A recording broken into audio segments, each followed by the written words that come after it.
The strongest system, अध्याय 171। लिन fan उनका संप्रदाय गुरु था, इसलिए वह जो भी कहता वही होता था। हालांकि सौभाग्य से वह तेज तर्रार था और तुरंत प्रतिक्रिया दे सकता था। अब उनके श्रद्धापूर्ण भाव देखकर लिन फैन बहुत प्रसन्न हुआ। इस संप्रदाय गुरु के हाथों में जो कुछ भी होता है वह क्षय को जादू में बदल सकता है, और उसने कभी भी अपना अपमान नहीं किया था। झांग एर्गो ने भोजन की व्यवस्था की और सभी के खाने के बाद लिन फैन ने उन्हें आराम करने के लिए वापस भेज दिया। साथ ही उसने मन ही मन सोचा कि एक जिम्मेदार संप्रदाय गुरु होने के नाते उसे अपने शिष्यों को रात में अतिरिक्त मार्गदर्शन देना चाहिए ताकि उनकी शक्ति में सुधार हो सके। कमरे के अंदर सन्नाटा था।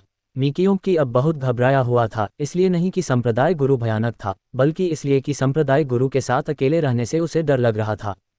लिन फैन ने हल्की मुस्कान के साथ मिकियोंकी को देखा। जितना वह उसे देखता उतना ही वह उसे पसंद करता। ऐसा लग रहा था कि भविष्य में वह जिन शिष्यों की तलाश करेगा वे भी मिकियोंकी जैसे ही होंगे। अच्छा, जारी रखो, लिन फैन ने उसे इशारा किया। अगर उसने मिकियोंकी की पूरी क्षमता को उजागर नहीं किया तो वह सचमुच व्यर्थी संप्रदाय गुरु बन जाएगा। धमाका धमाका, डिंग, अमर राक्षसी शरीर को 300,000 अनुभव प्राप्त करने पर बधाई। डिंग, अमर राक्षसी शरीर को 30 अनुभव प्राप्त करने पर बधाई। अनुभव में तेजी से वृद्धि महसूस करते हुए लिन फैन का हृदय खिले हुए फूलों जैसा था। लिन फैन के अनुसार शक्ति का स्तर महत्वपूर्ण नहीं था, सबसे महत्वपूर्ण बात अपने जीवन की रक्षा करना था। आधुनिक शब्दों में कहें तो आपकी साधना तकनीक चाहे कितनी भी ऊंची क्यों न हो, आप रसोई के चाकू से डरते ही रहेंगे। आपकी शक्ति चाहे कितनी भी शक्तिशाली क्यों न हो, ऐसे समय आते हैं जब आप लापरवाह हो जाते हैं। अपने भौतिक शरीर को सभी बुराइयों से अछूता और सभी जादू टोने से मुक्त बनाकर ही वह सचमुच विश्वसनीय हो सकता था। मिकियोंकी अब थोड़ा थक गया था। दिन भर उसके हाथ कभी रुके ही नहीं थे। हर बार जब वह रुकता तो उसे संप्रदाय गुरु की अमानवीय फटकार का सामना करना पड़ता। हालांकि मिकियोंकी स्वयं निम्न दिव्य स्थिति क्षेत्र के उच्च स्तर पर था, फिर भी वह एक इंसान था और उसे आराम की जरूरत थी। लेकिन जब उसने संप्रदाय गुरु के अतृप्त भाव देखे तो मिकियोंकी चाहे कितना भी थका हुआ क्यों न हो, उसने उसे दिखाने की हिम्मत नहीं की, क्योंकि उसके विचार से अगर उसने संप्रदाय गुरु को नाराज किया तो यह वास्तव में एक त्रासदी होगी। समय इसी तरह बीतता गया। लिन फैन भी आराम करने के लिए लेट गया। बस मेरी पीठ पर हाथ मारो, ये संप्रदाय गुरु थोड़ी देर आराम करेगा और मेरे जागने के बाद तुम आराम कर सकते हो, लिन फैन ने कहा। मिकियोंकी ने संप्रदाय गुरु की ओर देखा, उसकी आंखों में विनती के भाव थे, मानो वह संप्रदाय गुरु से उसे छोड़ देने की विनती कर रहा हो। लिन फैन ने मिकियोंकी की ओर देखा। हालांकि इस आदमी को उसने अच्छी तरह प्रशिक्षित किया था, लेकिन वह कोई निर्दयी व्यक्ति नहीं था, इसलिए स्वाभाविक रूप से उसे कुछ मानवता दिखानी ही थी। तब लिन फैन के चेहरे पर शांति छा गई और उसने मिकियोंकी के कंधे पर जोर से थपथपाया। कियोंकी, तुम्हें पता होना चाहिए कि यह संप्रदाय गुरु जो कुछ भी करता है वह तुम्हारे भले के लिए है। तुम्हें याद रखना चाहिए, जब स्वर्ग किसी व्यक्ति को कोई महान कार्य सौंपता है तो उसे पहले उसकी इच्छा शक्ति को कठोर करना चाहिए और उसके शरीर को भूखा रखना चाहिए। ये संप्रदाय गुरु तुम्हारे मन को शांत करने के लिए तुम्हें ऐसा बनाता है। भविष्य में संत दानव संप्रदाय बिना उत्तराधिकारी के नहीं रह सकता। हालांकि तुम्हारी वरिष्ठता कम है, ये संप्रदाय गुरु तुम्हारा बहुत सम्मान करता है। संप्रदाय गुरु, मिकियोंकी को लिन फैन ने वश में कर लिया था। हालांकि लिन फैन ने उसके दिल में डर का बीज गहराई से बो दिया था, फिर भी उसके विचार एक आम इंसान जैसे ही थे, भावनाओं और विचारों से भरे, मान्यता और देखभाल की उम्मीद में। लिन फैन के शब्दों ने अब मिकियोंकी के दिल को गहराई से छू लिया, जिससे वह कृतज्ञता से भर गया और उसकी आंखों में आंसू आ गए। क्योंकि इस संप्रदाय गुरु को तुम्हारे साथ इतनी सख्ती करने के लिए दोष मत दो। आखिरकार उत्तराधिकारी बनना इतना आसान नहीं है। तुम्हें इसे अपने मन और साधना को बेहतर बनाने की प्रेरणा में बदलना होगा, समझे? लिन फैन ने कहा। समझ गया, मिकियोंकी ने भारी स्वर में सिर हिलाया। अच्छा, समझ गया, ये संप्रदाय गुरु बहुत प्रसन्न हैं। लिन फैन को लगा कि वह बहुत थका देने वाला जीवन जी रहा है। उसके अधीन बहुत सारे बच्चे हैं जो भोजन के लिए उस पर निर्भर रहते हैं, अक्सर आराम की जरूरत होती है। हालांकि लिन फैन के लिए ये सब सार्थक था। आखिर किसने उसे इतना नेक इंसान बनाया? जारी रखें, लिन फैन ने हाथ हिलाया, फिर लेट गया और आंखें बंद कर लीं और एक स्वप्न में खो गया। मिकियोंकी प्रेरणा से भर जाएगी या नहीं, इस बारे में सोचने की कोई जरूरत नहीं थी। लिन फैन की राय में उसके ज्ञान के कुछ सुनहरे शब्दों से कोई नहीं बच सकता था। बस लिन फैन को पता नहीं था कि उसने अब तक कितने लोगों से ये शब्द कहे होंगे। ... संप्रदाय गुरु को धीरे धीरे सोते हुए देखकर मिकियोंकी की मूल असहाय मनोदशा गायब हो गई और उसकी जगह असीम शक्ति ने ले ली। मानो लिन फैन के शब्द अभी अभी शक्ति के स्रोत में बदल गए हों। मिकियोंकी का मुरझाया हुआ हृदय एक बार फिर जीवन शक्ति से भर गया। संप्रदाय गुरु, मैं तुम्हें बिल्कुल निराश नहीं करूंगा। मी क्योंकि की बेजान आंखें असीम प्रेरणा से भर गईं। थप्पड़। डिंग। अमर राक्षसी शरीर को 300,000 अनुभव प्राप्त करने पर बधाई। डिंग। अमर राक्षसी शरीर को 300,000 अनुभव प्राप्त करने पर बधाई। ... झांग एर्गो और अन्य लोगों को इस समय नींद नहीं आ रही थी। संप्रदाय गुरु के कमरे से आवाजें आ रही थीं, मानो कोई चीज बार बार टकरा रही हो। सुस्त, भारी और लगातार। नींद नहीं आ रही। झांग एर्गो नींद न आने के कारण उठकर बैठ गया, संप्रदाय गुरु के कमरे की ओर देखा और अंततः संप्रदाय गुरु को मारने का विचार त्याग दिया। फिर वह पालथी मारकर बैठ गया और साधना में प्रवेश कर गया। उसे नामहीन शिखर पर आए हुए काफी समय हो गया था और झांग एर्गो की साधना में ज्यादा सुधार नहीं हुआ था। हालांकि लिन फैन द्वारा कई सुधारों के बाद झांग एर्गो की योग्यता और समझ में बड़े बदलाव आए थे। वह पहले से कहीं ज्यादा मजबूत हो गया था। जैसे ही उसने ध्यान में प्रवेश किया, झांग एर्गो ने अपने शरीर में क्यूई और रक्त का एक गाढ़ा प्रवाह महसूस किया जो लगातार विभिन्न एक्यूपॉइंट्स पर प्रभाव डाल रहा था। सहज क्षेत्र उसकी पहुंच में था। हालांकि झांग एर्गो ने संप्रदाय गुरु की बात मान ली थी, सहज तक पहुंचने की जल्दी में नहीं, बल्कि पहले अपनी नींव मजबूत करने के लिए। झांग एर्गो के लिए लिन फैन से मिलना एक बड़ा सौभाग्य था। झांग एर्गो की मूल प्रतिभा बहुत खराब थी और चाहे वह कितनी भी मेहनत से साधना करे, उसकी साधना में ज्यादा प्रगति नहीं होगी। लेकिन ये झांग एर्गो के लिए एक अवसर था। जब झांग एर्गो लिन फैन से मिला तो उसकी स्वाभाविक प्रतिभा और समझ में काफी सुधार हुआ। स्वाभाविक रूप से साधना करना स्वाभाविक हो गया। एक मजबूत नींव के साथ उसकी भविष्य की उपलब्धियां निश्चित रूप से कम नहीं होंगी। उस रात पूरे नामहीन शिखर पर केवल कैजी कियाओ चैन की नींद सो सका। झांग एर्गो, फैंग बुजुए और तियान यू सभी उस धीमी आवाज से हिल गए। उनके दिल बहुत देर तक शांत नहीं हो पाए। उन्हें समझ नहीं आ रहा था कि संप्रदाय गुरु और नया कनिष्ठ भाई क्या कर रहे हैं। उन्हें आधी रात को साधना तकनीक क्यों सिखानी पड़ रही थी? क्या वे इसे दिन में नहीं सिखा सकते थे? अगले दिन लिन फैन ने धीरे से अपनी आंखें खोलीं। कल रात वह सचमुच बहुत आराम से सोया था, बिल्कुल बेपरवाह। और जैसे ही उसने आंखें खोलीं, लिन फैन ने अपने शरीर पर हथेली के बल की लहरें महसूस कीं। डिंग। अमर राक्षसी शरीर को एक अनुभव प्राप्त करने के लिए बधाई। इस समय जब लिन फैन ने तंत्र का संकेत सुना तो उसका दिल बैठ गया। क्या हो रहा था? अनुभव का केवल एक ही बिंदु क्यों था? लेकिन जब लिन फैन ने अपना पैनल देखा तो उसे समझ आ गया। अमर राक्षसी शरीर का स्तर ऊपर हो गया था और गहरी नींद में वह पूरी तरह से बेखबर था। भौतिक शरीर प्रवेश का उच्च चरण दिव्य। जब लिन फैन ने मी क्योंकी को देखा तो वह आह भरने से खुद को रोक नहीं पाया। वह सचमुच एक नासमझ बच्चा था। वह पहले से ही कमजोर था और उसके चेहरे पर थकान के निशान साफ दिखाई दे रहे थे। तुम वापस जाकर आराम करो, लिन फैन ने हाथ हिलाते हुए कहा। आज रात जारी रखो। हाँ, आधे महीने तक लिन फैन ने नामहीन शिखर से ज्यादा बाहर नहीं निकला। हमेशा मी क्योंकी को अपने साथ रखा, अपने अमर राक्षसी शरीर के अनुभव को बढ़ाने का कोई भी मौका नहीं छोड़ा। पिछले समय में झांग एर्गो और अन्य लोगों को हर रात सोने में कठिनाई होती थी। लंबे समय के बाद उनकी साधना में भी काफी सुधार हुआ, खासकर झांग एर्गो जो हाउटियन क्षेत्र में ही रहा। उसके शरीर में क्यूई और रक्त बहुत सघन थे और हर सांस के साथ क्यूई और रक्त का प्रवाह ऐसे बढ़ रहा था जैसे कोई ज्वालामुखी फटने को तैयार हो। हालांकि इतने लंबे समय के बाद झांग एर्गो और अन्य लोगों ने सावधानी से संप्रदाय गुरु को कुछ सुझाव दिए। उनके लिए 1-2 दिन तो ये ठीक था, लेकिन उन्हें सबसे ज्यादा डर इस बात का था कि अगर यह कई दिनों तक जारी रहा तो वे इसे बर्दाश्त नहीं कर पाएंगे। लिन फैन ने देखा कि झांग एर्गो और बाकी लोग लगातार निराश दिख रहे थे, मानो उन्हें हर रात ठीक से नींद नहीं आई हो। इसलिए आखिरकार उनमें दया का भाव उमड़ आया और उन्होंने रात में उन्हें सताना बंद कर दिया। आखिरकार वह एक प्रेमपूर्ण संप्रदाय गुरु थे, न कि अपने शिष्यों को सताने में माहिर। लिन फैन ने गहरी सांस छोड़ी। उनके शरीर में क्यूई एक ड्रैगन की तरह थी जो बादलों और धुंध को बाहर निकाल रही थी, उनके शरीर के हर कोने में फैल रही थी। डिंग। अमर राक्षसी शरीर के उन्नयन के लिए बधाई। भौतिक शरीर निम्न दिव्य स्थिति क्षेत्र का उच्च स्तर। लिन फैन ने पैनल पर दिए गए आंकड़ों को देखा, उनके होठों पर एक हल्की सी मुस्कान थी। ये पिछले आधे महीने की उनकी कड़ी मेहनत का नतीजा था। अब उनकी भौतिक शरीर शक्ति निम्न दिव्य स्थिति क्षेत्र के उच्च स्तर की थी, जिसे महान पूर्णता क्षेत्र से कम किसी भी चीज से तोड़ा नहीं जा सकता था।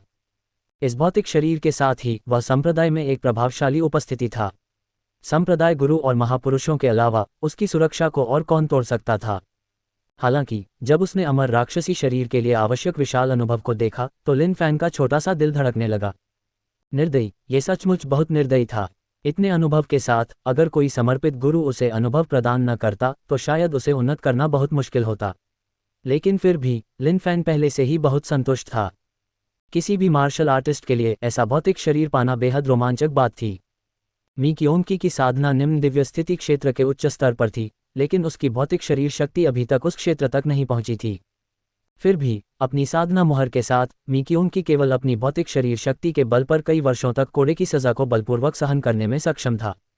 अब जब मी क्योंकी ने लिन फैन को अपनी हथेली से मारा तो उसका अनुभव अब ज्यादा नहीं बढ़ा। पिछले आधे महीने से लिन फैन मी क्योंकी का बहुत आभारी था। अगर वह न होता तो उसे पता भी नहीं चलता कि इस मुकाम तक पहुंचने में कितना समय लगेगा। क्योंकि तुमने मेरी दी हुई परीक्षा पूरी कर ली है। अब से तुम आज़ाद हो और अब मेरे पास आने की ज़रूरत नहीं है, लिन फैन ने थकी हुई मी क्योंकी को देखते हुए कहा। जब मी क्योंकी ने लिन फैन की बातें सुनी तो उसकी झुकी हुई पलकें अचानक खुल गईं और उसका चेहरा उत्साह से भर गया। हालांकि वह जानता था कि यह संप्रदाय गुरु की परीक्षा है, आधे महीने बाद वह सचमुच थक चुका था। अगर उसकी इच्छा शक्ति न होती तो वह कई दिन पहले ही गिर पड़ता। हर दिन एक ही क्रिया दोहराने से कोई भी पागल हो जाएगा। संप्रदाय गुरु, क्या मैं कर चुका हूँ? मी क्योंकी ने अविश्वास से पूछा। हाँ, आपका काम हो गया, लिन फैन ने हल्की मुस्कान के साथ कहा। पिछले आधे महीने से मी क्योंकी न केवल असहाय थी बल्कि लिन फैन खुद भी लाचारी का एहसास कर रहा था। आखिरकार वहां बेसुध बैठे रहना और पिटना ऐसी चीज थी जिसे ज्यादातर लोग बर्दाश्त नहीं कर सकते। अगर लिन फैन के मन में अपने अमर राक्षसी शरीर को उन्नत करने की प्रेरणा न होती तो शायद वह ऐसा जीवन बर्दाश्त नहीं कर पाता। संप्रदाय गुरु, तो ये शिष्य पहले वापस जाकर आराम करेगा, मी क्योंकी ने सम्मानपूर्वक कहा। मी क्योंकी के लिए उसे अब वापस जाकर अच्छी तरह आराम करने की जरूरत थी। वह सचमुच अब अपनी आंखें नहीं खोलना चाहता था। हालांकि वह हर रात आराम कर सकता था, लेकिन जब वह अपनी आंखें बंद करता तो उसका मन अपने ही हाथों की छवियों से भर जाता। संत संप्रदाय से 1000 ली दूर शून्यलोक में एक विशाल युद्धपोत तेजी से संत संप्रदाय की ओर बढ़ रहा था। यह युद्धपोत संत संप्रदाय द्वारा अपनी पिछली यात्रा में इस्तेमाल किए गए युद्धपोत से कहीं ज्यादा बड़ा और भव्य था। युद्धपोत के बीच में एक लाल झंडा फहराया गया था और शिष्यों का एक समूह युद्धपोत को घेरे हुए पूरी दुनिया को देख रहा था। बुजुर्ग, हम संत संप्रदाय से सिर्फ 1000 ली दूर हैं। हमें दोपहर तक पहुंच जाना चाहिए, एक शिष्य ने आदरपूर्वक एक वृद्ध व्यक्ति के पास जाकर फुसफुसाया। वृद्ध व्यक्ति का चेहरा शांत था, उसकी चमकदार आंखें आगे देख रही थीं। उसकी गहरी आंखें शून्य लोक की परतों को देख रही थीं। नामहीन शिखर पर लिन फैन उस समय बहुत अच्छे मूड में था। वह आधे महीने से शिखर पर था और इतने लंबे समय तक पहाड़ से नीचे न उतरने के बाद उसे आश्चर्य हो रहा था कि क्या उसके कनिष्ठ योद्धा भतीजों को उसकी याद आ रही होगी।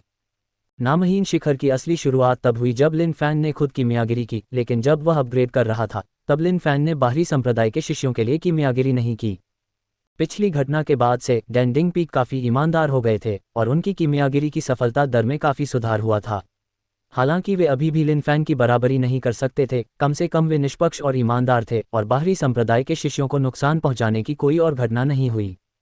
लिन फैन द्वारा कीमियागिरी न करने के साथ कुछ बाहरी संप्रदाय के शिष्य ये देखने के लिए डैंडिंग पीक गए कि अब स्थिति कैसी है। आखिरकार उन्हें पता चला कि डैंडिंग पीक में पहले की तुलना में ज़बरदस्त बदलाव आए हैं। डैंडिंग पीक के शिष्य अब अपनी कीमियागिरी से लोगों को धोखा नहीं देते थे और उनकी कीमियागिरी की सफलता दर काफ़ी बढ़ गई थी।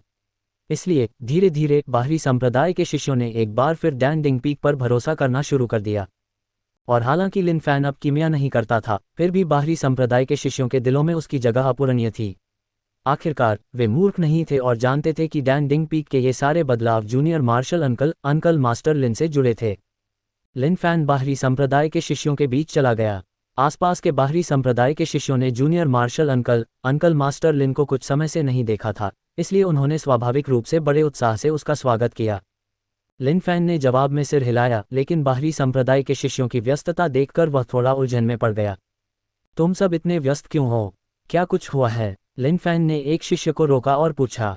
उस बाहरी संप्रदाय के शिष्य ने लिन फैन को प्रशंसा भरी नजरों से देखा, फिर गहरी सांस ली। जूनियर मार्शल अंकल मास्टर लिन, 9 स्वर्ग संप्रदाय के लोग आज संत संप्रदाय में आएंगे। सभी वरिष्ठ भाई भोज की तैयारी में व्यस्त हैं। 9 स्वर्ग संप्रदाय। लिन फैन ने पहली बार इस संप्रदाय के बारे में सुना था। इस 9 स्वर्ग संप्रदाय की क्या स्थिति है? क्या इनके और हमारे संत संप्रदाय के बीच कोई गहरा संबंध है? लिन फैन ने पूछा। हाँ, जूनियर मार्शल अंकल मास्टर लिन, ये 9 स्वर्ग संप्रदाय सुदूर पश्चिम भूमि में स्थित है, हमारे संत संप्रदाय से बहुत बहुत दूर। और हमारे संत संप्रदाय और नौ स्वर्ग संप्रदाय के बीच 3 साल का युद्ध होता है, जहां हम हर 3 साल में सबसे शक्तिशाली विलक्षण शिष्य चुनने के लिए प्रतिस्पर्धा करते हैं।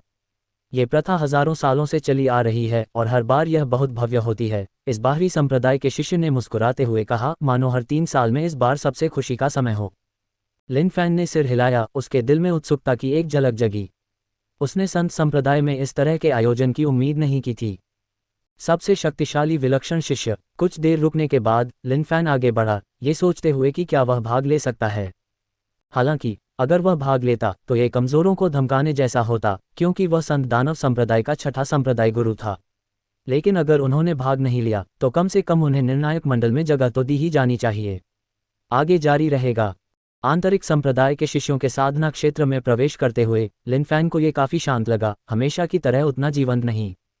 कुछ खड़ी चट्टानों पर और उफनते प्रचंड झरनों के नीचे कुछ शिष्य साधना करते हुए दिखाई दे रहे थे। इन आंतरिक संप्रदाय के शिष्यों को इतनी बेसब्री से साधना करते देखकर लिन फैन उन्हें परेशान करने के लिए आगे नहीं बढ़ा। जैसे ही लिन फैन संप्रदाय गुरु के शिखर की ओर बढ़ा, जोंग हेंटियन उसकी ओर बढ़ा। जूनियर मार्शल अंकल लिन। जब जोंग हेंटियन ने जूनियर मार्शल अंकल लिन को देखा तो उसके चेहरे पर मुस्कान आ गई। घेरे से लौटने के बाद से उसने जूनियर मार्शल अंकल लिन को नहीं देखा था। वरिष्ठ भतीजे, आपको इतना इत्मीनान से देखकर आपको इस सबसे शक्तिशाली प्रतिभा प्रतियोगिता के बारे में बहुत भरोसा होगा, है ना? लिन फैन ने मुस्कुराते हुए कहा। जोंग हेंटियन ने अजीब सी हंसी हंसी। जूनियर मार्शल अंकल, कृपया अपने सीनियर भतीजे की इतनी चापलूसी मत कीजिए। आपका सीनियर भतीजा बस टहल रहा है क्योंकि उसे आत्मविश्वास नहीं है। आपने अभी तक कोई प्रतियोगिता भी नहीं लड़ी है, तो फिर आप में आत्मविश्वास की इतनी कमी क्यों है? लिन फैन ने पूछा। जूनियर मार्शल अंकल, आपके सीनियर भतीजे में सचमुच आत्मविश्वास नहीं है। जोंग हेंटियन अब भारी दबाव में था। संप्रदाय के कुछ जूनियर भाई इस सबसे शक्तिशाली प्रतिभाशाली शिष्य प्रतियोगिता के लिए उससे बहुत आशावादी थे। हालांकि जोंग हेंटियन खुद सबसे अच्छी तरह जानता था कि उसे इस सबसे शक्तिशाली प्रतिभाशाली शिष्य प्रतियोगिता में बिल्कुल भी आत्मविश्वास नहीं था। 3 साल पहले उसने एक बार भाग लिया था और 9 स्वर्ग संप्रदाय के प्रतिभाशाली शिष्य ने उसे सीधे तौर पर हरा दिया था, मानो वह कोई खिलौना हो। इन पिछले 3 सालों में जोंग हेंटियन ने कड़ी मेहनत की थी, जी जान से साधना की थी। हालांकि उसने बहुत प्रगति की थी, फिर भी वह ये कहने की हिम्मत नहीं कर पा रहा था कि वह जीत सकता है। बस अपना सर्वश्रेष्ठ करो। खैर, इस जूनियर मार्शल अंकल को बताओ कि इस सबसे शक्तिशाली कौतुक युद्ध का असल में क्या मतलब है। लिन फैन और जोंग हेंटियन एक पत्थर की बेंच पर आ गए, जहां वे बैठ गए और बातें करने लगे। जूनियर मार्शल अंकल, इसे समझाने के लिए हमें 3000 साल पीछे जाना होगा। उस समय संत संप्रदाय के नेता और 9 स्वर्ग संप्रदाय के गुरु आपस में भाई थे। जब दोनों पूर्वज शिष्य थे तो निषिद्ध भूमि में प्रशिक्षण के दौरान उनकी मुलाकात हुई और बाद में वे घनिष्ठ मित्र बन गए। हालांकि अभिलेखों के अनुसार एक बार ऐसा हुआ था जब उनमें इस बात पर बहस हुई थी कि किसके संप्रदाय के शिष्य श्रेष्ठ हैं। अंत में कोई भी हार मानने को तैयार नहीं हुआ, इसलिए उन्होंने सबसे शक्तिशाली कौतुक युद्ध जैसी एक प्रतियोगिता की स्थापना की, जो आज तक जारी है, जोंग हेंटियन ने समझाया। और इस प्रतियोगिता को जीतने पर क्या इनाम मिलेंगे? लिन फैन ने पूछा। कोई नहीं, जोंग हेंटियन ने सिर हिलाया और कहा। लिन फैन ये सुनकर दंग रह गया। कोई इनाम नहीं? फिर भी उन्होंने इतनी कड़ी टक्कर दी। उसने बेबसी से सिर हिलाया। तो फिर क्या मतलब है? इनाम के बिना शिष्य कैसे प्रेरित हो सकते हैं? जोंग हेंटियन ने लिन फैन की बातें सुनी तो उसने तुरंत सिर हिलाकर उसे सही किया। जूनियर मार्शल अंकल, ऐसा नहीं है। हालांकि इसमें कोई इनाम नहीं है। ये सबसे शक्तिशाली कौतुक युद्ध संप्रदाय के लिए बहुत महत्वपूर्ण है, इसलिए हम बिल्कुल नहीं हार सकते। लिन फैन ने जोंग हेंटियन के हाव भाव देखे और थोड़ा असहाय महसूस किया। ऐसा लग रहा था कि यह सबसे शक्तिशाली कौतुक युद्ध 3000 साल पहले बना एक नियम था, क्योंकि दोनों पुराने पूर्वजों ने एक दूसरे के आगे झुकने से इनकार कर दिया था। और ये वंशज आज तक इसे जारी रखे हुए हैं, जो वाकई निराशाजनक है। ठीक है, शुभकामनाएं, ये जूनियर मार्शल अंकल आपका समर्थन कर रहे हैं। लिन फैन खड़ा हुआ, जोंग हेंटियन के कंधे पर थपथपाया और जाने के लिए तैयार हो गया। हाँ जूनियर मार्शल अंकल, मैं बस अपना सर्वश्रेष्ठ कर सकता हूँ, जोंग हेंटियन ने जवाब में सिर हिलाया। दोपहर। सेंट सेक्ट के ऊपर एक विशाल युद्धपोत दिखाई दिया। सेंट सेक्ट के शिष्य आकाश में युद्धपोत को देखते हुए धीमी आवाज में चर्चा कर रहे थे। कुछ शिष्यों के लिए ये 9 स्वर्ग संप्रदाय को देखने का उनका पहला मौका था, लेकिन जिन लोगों ने त्रिवार्षिक सबसे शक्तिशाली कौतुक युद्ध का अनुभव किया था, उनके लिए 9 स्वर्ग संप्रदाय के ये शिष्य सचमुच कष्टप्रद थे। लिन फैन भीड़ के बीच खड़ा था, आकाश में विशाल युद्धपोत को देख रहा था और आहें भरने से खुद को नहीं रोक सका। किसने कहा कि संप्रदायों को फेस की परवाह नहीं है? ये 9 स्वर्ग संप्रदाय ही ऐसा संप्रदाय होगा जो फेस की बहुत परवाह करता होगा। ये युद्धपोत संत संप्रदाय के युद्धपोत से कई गुना बड़ा था। अगर संत संप्रदाय का युद्धपोत हवा में तैर रहा होता तो तुलना उसे महत्वहीन बना देती। इस स्वागत समारोह का आयोजन ग्रैंड एल्डर वुया ने किया था। वुया, कई साल हो गए हैं और तुम्हारे संत संप्रदाय का क्षेत्र लगातार छोटा होता जा रहा है। तुम्हारे पास हमारे 9 स्वर्ग संप्रदाय के युद्धपोत के लिए भी जगह नहीं है। युद्धपोत पर मौजूद एक सफ़ेद दाढ़ी वाले बुजुर्ग ने हंसते हुए कहा। लिन फैन ने अपने सामने की स्थिति को देखा और महसूस किया कि यह बुजुर्ग काफ़ी घमंडी है। उसके शुरुआती शब्द बारूद से भरे थे। भाई यीचू, कुछ साल हो गए हैं और तुम काफ़ी बूढ़े हो गए हो। चूंकि आप यहाँ हैं तो नीचे आकर बातें क्यों नहीं करते? महापुरुष वुया ने धीरे से सिर हिलाते हुए कहा। ठीक है। इस समय 9 स्वर्ग संप्रदाय के महापुरुष लियांग यीचू के सफ़ेद वस्त्र हवा में लहरा रहे थे। जैसे ही वे युद्धपोत से नीचे उतरे, वुया की तरफ तैरते हुए आ गए। इस समय लिन फैन को आखिरकार 9 स्वर्ग संप्रदाय के महापुरुष को साफ साफ देखने का मौका मिला। वह लंबे नहीं थे, उनका शरीर थोड़ा गोल था, किसी गोल खिलौने जैसा, और उनका बड़ा पेट ऐसा लग रहा था मानो वे 10 महीने की गर्भवती हों। दोनों महापुरुषों ने एक दूसरे को देखा और उनकी शांत आंखों में असीम गहरा स्नेह झलक रहा था। हा, दोनों ने एक दूसरे को बहुत देर तक देखा, फिर अंत में जोर से हंसे और गले मिले, मानो उनकी भावनाएं बहुत गहरी हों। संत संप्रदाय और 9 स्वर्ग संप्रदाय का एक लंबा इतिहास है।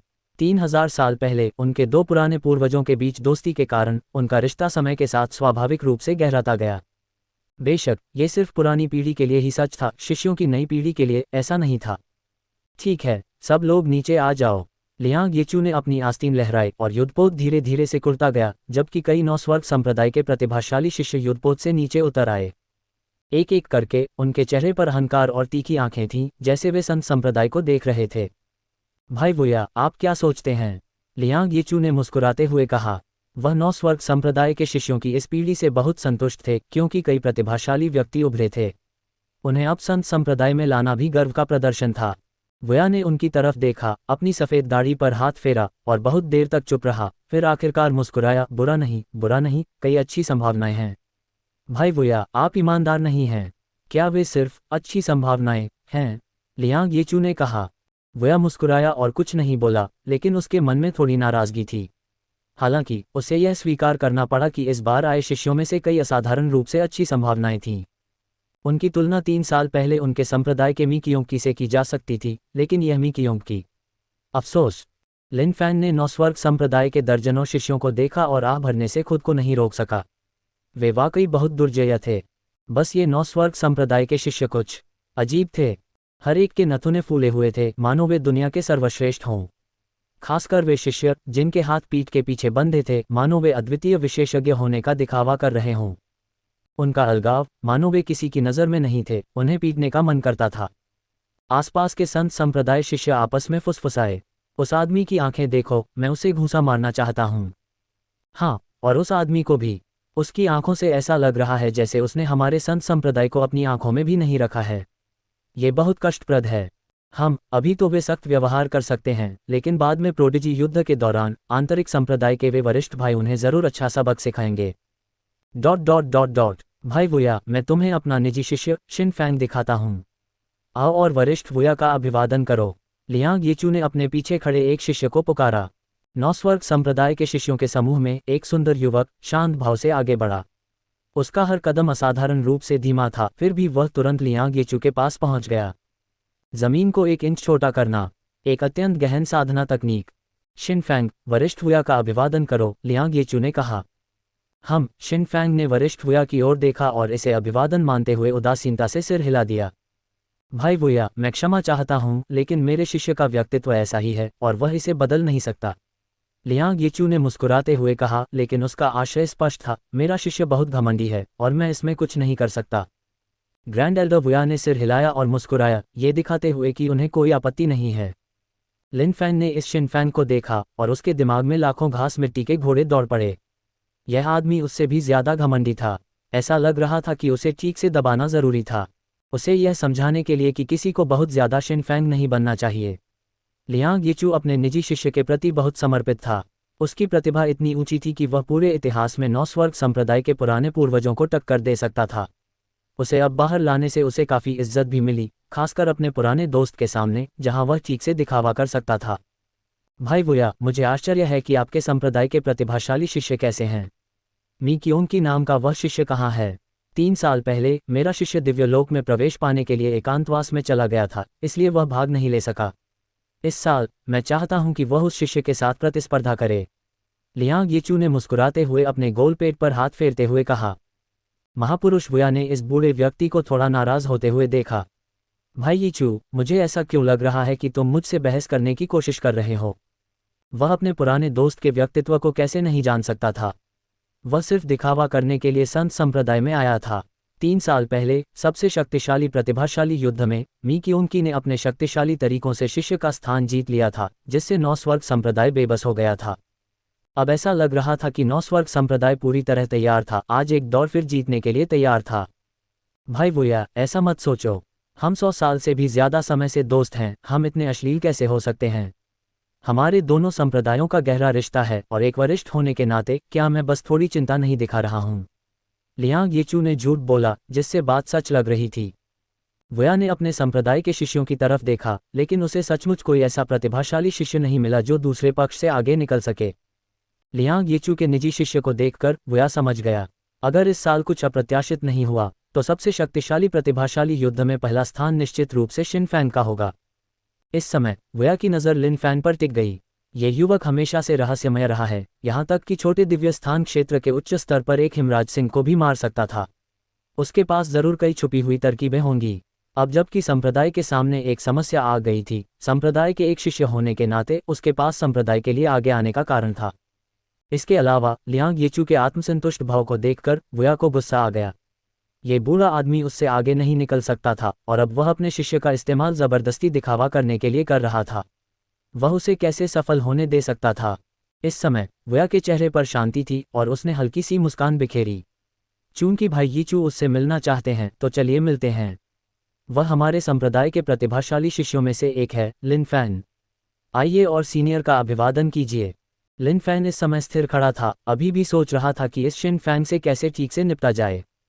लिन फैन के लिए यह आदमी, जिसके नथुने आसमान की ओर उठे हुए थे, बहुत घमंडी था। उसकी आंखों में वह उदासीन, दिखावटी भाव ऐसा लग रहा था जैसे वह पिटाई के लिए कह रहा हो, जिससे लोग बहुत असहज हो गए। और अब एल्डर वुया को उसे बुलाते देखकर लिन फैन को तुरंत ऐसा लगा जैसे उसे किसी संकट में कोई मिशन सौंपा गया हो। इस क्षण उसके भीतर एक उमड़ती हुई शक्ति उमड़ पड़ी। शायद संप्रदाय द्वारा आमतौर पर याद किए जाने वाले लोग महत्वपूर्ण लोग नहीं थे, लेकिन जब संप्रदाय के चेहरे को चुनौती दी जाती थी तो किसी एल्डर द्वारा याद किए जाने का मतलब था कि वह व्यक्ति संप्रदाय के भीतर एक महत्वपूर्ण स्थान रखता था। इस क्षण लिन फैन ने अपना सिर उठाया, शिन फैंग से भी ज्यादा घमंडी। उसकी आंखें अब आगे नहीं बल्कि सिर्फ साफ नीला आकाश देख पा रही थीं। लिन फैन सिर ऊंचा किए, पीठ के पीछे हाथ जोड़े एल्डर की ओर चला। हर कदम बहुत धीमा था। एक मजबूत दृश्य प्रभाव पैदा करने के लिए लिन फैन कभी कभी अदृश्यता तकनीक का प्रयोग करता था, जिससे उसकी आवाज गायब और फिर प्रकट हो जाती थी। इस क्षण संप्रदाय के शिष्य एक के बाद एक चिल्ला उठे। वे लिन फैन की सुंदर हरकतों से दंग रह गए थे और फिर फुसफुसाने लगे। जूनियर मार्शल अंकल लिन इतने दबंग कैसे हो सकते हैं? अविश्वसनीय, मेरी आंखें अंधी हो रही हैं।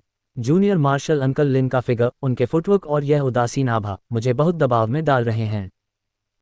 मैंने कह दिया, नौ स्वर्ग संप्रदाय के चमत्कार कुछ खास नहीं हैं। जूनियर मार्शल अंकल लिन के सामने वे पूरी तरह से कुचले हुए हैं। वुया ने लिन फैन के वर्तमान रूप को देखा और तुरंत असहाय महसूस किया, लेकिन उसके चेहरे पर एक हल्की सी मुस्कान आ गई जो लिन फैन के प्रति गहरी स्वीकृति दर्शा रही थी। संप्रदाय में जिस चीज की कमी थी वह थी ऐसे शिष्य की जो संप्रदाय के आभामंडल को साकार कर सके। वे धीमे धीमे कदम, वह धुंधली सी दिखने वाली आकृति, वह गर्व से उठा हुआ सिर, ये सब संत संप्रदाय की गरिमा का प्रतिनिधित्व करते थे। बड़े साहब, लिन फैन वुया के पास खड़ा हो गया और उदासीनता से बोला, वरिष्ठ लियांग को नमस्कार। वरिष्ठ लियांग इस बड़े साहब के पक्के दोस्त हैं, वुया ने कहा। लिन फैन ने अपना सिर थोड़ा नीचे किया, लेकिन उसका सिर अभी भी थोड़ा ऊंचा था। लियांग यचू के गंजे सिर पर एक बाल की लत देखने के लिए उसे नीचे की ओर देखना पड़ा। लिन फैन ने ठंडी खर्राटे नहीं लिए, क्योंकि लिन फैन की राय में यह वास्तव में उसकी अपनी शैली को प्रतिबिंबित नहीं कर सकता था। टुट टुट, लिन फैन की नाक हल्की सी हिली और दो आवाजें निकलीं जो अभिवादन मानी गईं। वुया ने लिन फैन को देखा, हर नज़र के साथ उसे और भी पसंद करती हुई, फिर हल्के से माफी मांगते हुए कहा, भाई यीचू, माफी चाहती हूँ, संप्रदाय के इस प्रतिभाशाली शिष्य का स्वभाव ही ऐसा है। इसे किसी भी कीमत पर बदला नहीं जा सकता, कृपया इसे दिल पर न लें। लियांग यीचू ने वुया को देखा, फिर लिन फैन को तिरछी नज़रों से देखा, थोड़ा दुखी महसूस कर रहा था। ये शिष्य वाकई बहुत घमंडी था। शिन फैंग ने लिन फैन को देखते हुए थोड़ा भौहें चढ़ाईं, बहुत नाराज महसूस कर रहा था। यह आदमी उससे भी ज्यादा घमंडी था। क्या उसकी ताकत वाकई उससे ज्यादा हो सकती है? नौस्वर्ग संप्रदाय के प्रतिभाशाली शिष्यों ने भी लिन फैन को बड़ी नाराजगी से देखा। उनकी राय में यह आदमी वाकई बहुत घमंडी था। वह आदमी जो सिर ऊंचा करके 2 नथुनों से उनका सामना कर रहा था, सचमुच बहुत ज्यादा था। इसके बाद सभी ने लिन फैन के चेहरे को अपने मन में गहराई से उकेर लिया। कौतुक युद्ध के दौरान वे उसे जरूर समझाएंगे कि अत्यधिक अहंकार के क्या परिणाम होंगे। हाँ भाई वुया, ये शिष्य तो असाधारण है, लेकिन उसकी साधना तो। लियांग यीचू ने मुस्कुराते हुए कहा। उसके सामने खड़े इस शिष्य के शरीर पर सच्चे उतार चढ़ाव का कोई निशान नहीं था, उसे साधना का कोई आभास ही नहीं हो रहा था। जहां तक इस शिष्य द्वारा उसकी आंखों से छिपने की विधि का सवाल है, ये तो असंभव ही था। इसलिए केवल एक ही संभावना थी, इस शिष्य की कोई साधना ही नहीं थी। वुया इस छोटे मोटे आदमी का मतलब कैसे नहीं समझ पाया। हालांकि वुया कभी कभी इस बात से भी हैरान होता था कि इस बच्चे के साथ क्या हो रहा है। उसके शरीर पर आभा का कोई निशान नहीं था और सांप्रदायिक गुरु भी उसकी साधना को नहीं पहचान पाए। ये सचमुच बहुत अजीब था। वरिष्ठ लियांग, कनिष्ठ आपसे पूछ रहे हैं, हम साधना किस लिए करते हैं? लिन फैन ने शांति से पूछा। भाई वुया, ये शिष्य बहुत दिलचस्प है। वह वास्तव में मेरी परीक्षा ले रहा है। लेकिन कोई बात नहीं, चूंकि सभी शिष्य यहाँ हैं, एक वरिष्ठ शिष्य होने के नाते मैं आप सभी को यह समझा दूंगा। हमारी साधना का उद्देश्य क्या है? इसका उद्देश्य सब कुछ पार करना है और उसके बाद से स्वर्ग और पृथ्वी के बीच विचरण करना है। लियांग यीचू ने हल्की मुस्कान के साथ वाकपटुता से कहा। वह इन कनिष्ठों को एक अच्छा सबक देना चाहते थे, ताकि उन्हें यह समझ आ सके कि लोग साधना किस लिए करते हैं। कैसा है? लियांग यीचू ने मुस्कुराते हुए पूछा। नवस्वर्ग संप्रदाय के शिष्य वृद्ध का उत्तर सुनकर सर्वोच्च दाव में डूबे हुए प्रतीत हो रहे थे और बार बार सहमति में सिर हिला रहे थे। संत संप्रदाय के कुछ शिष्यों ने भी इस कथन से सहमति जताते हुए थोड़ा सिर हिलाया। क्या लोग हर चीज से ऊपर उठने के लिए साधना नहीं करते? लेकिन इस समय लिन फैन सीधे सामने देख रहा था। एक शांत और गहन आभा धीरे धीरे उससे निकल रही थी। उसका स्वर स्थिर लेकिन गहरा था। गलत, हम साधना इन चीजों के लिए नहीं करते। लिन फैन के ये कहते ही पूरा श्रोतागण शोर मचाने लगा। नौस्वर्ग संप्रदाय के प्रतिभाशाली शिष्यों ने अपनी मुट्ठियां और भी कस लीं। यह आदमी सचमुच बहुत अहंकारी था। कोई व्यक्ति उसके जैसा कैसे हो सकता है? घृणित, सचमुच घृणित। सब कुछ पार करना, स्वतंत्र रूप से विचरण करना, सदा निश्चिंत रहना। लेकिन इस निश्चिंतता में कौन निश्चिंत रह सकता है? और निश्चिंत रहना कितना आसान है। संत संप्रदाय के 10,000 साल के प्रयास, 100 पूर्वज, क्या उनमें से एक भी निश्चिंत रह पाया है? क्या उनमें से एक भी निश्चिंत रहा है? एल्ड लियांग, क्या आप निश्चिंत रह सकते हैं? साधना का उद्देश्य क्या है? यह अपनी सीमाओं को आगे बढ़ाना, शिकायतों और दयालुता पर अमल करना और जो महत्वपूर्ण है उसकी रक्षा करना है। एक बार जब आप किसी संप्रदाय में प्रवेश कर जाते हैं तो आप निश्चिंत नहीं रहते, बल्कि संप्रदाय का हर व्यक्ति, चाहे आप विलक्षण शिष्य हों या उपयोगिता शिष्य, उसका एक अनिवार्य हिस्सा होता है। जब संप्रदाय मजबूत होता है तो आप भी मजबूत होते हैं। जब संप्रदाय का पतन होता है तो आप भी निश्चिंत हो जाते हैं। संप्रदाय के सदस्य के रूप में आपको संप्रदाय को और भी मजबूत बनाने के लिए अपना पूरा प्रयास समर्पित करना चाहिए। आप निश्चिंत होने की बात कैसे कर सकते हैं? इस समय लिन फैन भी एक बकबक करने वाले के वश में था, चाहे सामने वाला समझे या न समझे। उसने पहले तो बहुत सारी बातें उगल दी जिससे सामने वाला अवाक रह गया। जहां तक शाश्वत सुख वगैरह की बात है, लिन फैन निश्चित रूप से सहमत होगा। अगर कोई साधना में शाश्वत सुख की खोज नहीं करता तो साधना का क्या मतलब है? हालांकि अब ये बूढ़ा आदमी इतना घमंडी हो गया था कि उसे दबाना नामुमकिन था। हालांकि यह बूढ़ा आदमी उसे नापसंद कर सकता था, लिन फैन डरता नहीं था। वह संत संप्रदाय का सदस्य था, न कि नौस्वर्ग संप्रदाय का, तो वह दूसरे पक्ष द्वारा उसके लिए मुश्किलें खड़ी करने से कैसे डर सकता था? वाह, जूनियर मार्शल अंकल लिन ने बहुत बढ़िया कहा। जूनियर मार्शल अंकल लिन, हर शब्द सच है। साधना का मतलब है अपने लिए सबसे जरूरी चीज की रक्षा करना। मेरी अपनी प्रतिभा ज्यादा नहीं है तो मैं शाश्वत सुख कैसे प्राप्त कर सकता हूँ? संत संप्रदाय के शिष्यों ने एक एक करके उनकी बात दोहराई। हालांकि वे जूनियर मार्शल अंकल लिन के पक्ष में थे, फिर भी जूनियर मार्शल अंकल लिन के कहे शब्दों का उनके दिलों पर गहरा असर हुआ। कुछ शिष्यों में स्वाभाविक रूप से कम प्रतिभा थी और उनके राज्य में सुधार धीमा था। शाश्वत सुख की खोज करना निस्संदेह एक मूर्खता का सपना था। अब लिन फैन के शब्दों ने उन्हें जीवन में एक उद्देश्य प्रदान किया था। वे संप्रदाय के शिष्य थे, इसलिए स्वाभाविक रूप से उन्हें आशा थी कि संप्रदाय और अधिक मजबूत होगा। इसलिए वे अपना सारा प्रयास संप्रदाय को बनाए रखने और उसे और बेहतर बनाने में ही लगा सकते थे। लियांग यीचू इस समय थोड़ा हतप्रभ था। वह इस जूनियर के प्रत्युत्तर से अवाक रह गया और उसे ये भी नहीं पता था कि इसका खंडन कैसे करे। खासकर यह पंक्ति, क्या आप शाश्वत सुख में रह सकते हैं, जिससे लियांग यीचू के पास कहने के लिए शब्द नहीं बचे। नवस्वर्ग संप्रदाय के प्राचीन पूर्वजों में से क्या इतने वर्षों में कोई भी शाश्वत सुख में रहा था? सचमुच कोई भी नहीं था। खासकर खुद वह, क्या वह शाश्वत सुख में रह सकता था? ये पूरी तरह से एक मूर्खता का सपना था। अगर वह अपनी इज्जत बचाना भी चाहता तो भी यह कहने की हिम्मत नहीं करता कि वह शाश्वत रह सकता है। अफसोस, हर कोई सोचता है कि साधना अच्छी है, लेकिन वे यह नहीं जानते कि एक बार साधना में प्रवेश करने के बाद ये समुद्र की तरह गहरा होता है और उतना आसान नहीं जितना वे सोचते हैं। इस समय लिन फैन ने अपना सिर हिलाया और एक वृद्ध भाव से आह भरी। इस समय लिन फैन ने इस शेखी को पूरी तरह से बढ़ा चढ़ाकर पेश किया था। वया ने आश्चर्य से लिन फैन को देखा। उसने उम्मीद नहीं की थी कि यह बच्चा ऐसे शब्द कह पाएगा, और ध्यान से सोचने पर इन शब्दों में थोड़ी सच्चाई नजर आई। ठीक इसी क्षण एक तीक्ष्ण और प्रचंड तलवार की नीयत अचानक प्रस्फुटित हुई। भनभनाहट, शून्य लोक से एक लंबी तलवार आए। उसकी तीक्ष्ण अलौकिक रोशनी मानो सब कुछ चीरती हुई प्रतीत हो रही थी, जिससे शून्य लोक लगातार कंपन कर रहा था, मानो वह किसी भी क्षण फट सकता हो। योग्यतम का अस्तित्व, बलवान दुर्बल का शिकार। केवल दुर्बल ही हर चीज से बचने के बहाने ढूंढेगा। बलवान का हृदय दृढ़ होगा। शाश्वत सहजता ही सर्वोच्च लोक है। इस जीवन को बिना पछतावे के जियो, भले ही तुम असफल हो जाओ, कम से कम अपने अंतर्मन को तो बचाए रखो। क्या तुम मेरी एक तलवार लेने की हिम्मत रखते हो?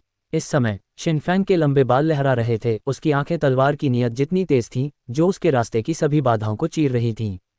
लिन फैंग के सामने एक तलवार तान दी। क्या तुम मेरी एक तलवार लेने की हिम्मत करोगे? शिनफैंग ने ठंडे स्वर में कहा। उसका मन पहले से ही गुस्से से भरा हुआ था। ये व्यक्ति उससे भी ज्यादा घमंडी था, यहाँ तक कि एल्डर भी उसके सामने अवाक था। नौस्वर्ग संप्रदाय के एक प्रतिभाशाली शिष्य होने के नाते उसे संप्रदाय का मान सम्मान वापस जीतना था। वह अपनी सबसे मजबूत तलवार की मंशा का इस्तेमाल करके दूसरे पक्ष को यह समझाना चाहता था कि ताकत में अंतर क्या होता है।